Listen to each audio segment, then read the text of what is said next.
Ininspeksyon ni DPWH Secretary Vince Dizon ang hindi natapos na konstruksyon ng Villasis Santo Tomas Bridge sa Pangasinan kahapon, Pebrero 27.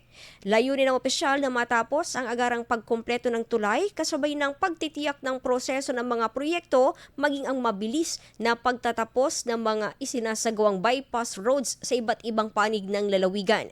Matatandaan noong bumisita ang kalihim sa La Union nitong Pebrero, iginiit niyang pagtutuunan ang pagtatapos ng mga proyektong infrastruktura sa Ilocos Region. Binigyan din niya sa kanyang pagbisita sa Pangasinan, wala munang aaprubahang bagong proyekto hanggat mayroon pang nakalinyang proyekto sa hanggang 2028. Kung sakali umano na mayroong mga bagong proyekto, dapat umano na may sertifikasyon ito mula sa Regional Development Council bago aprubahan ng tanggapan.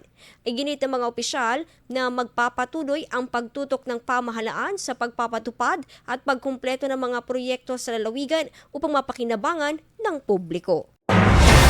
IFM News. IFM News. IFM News.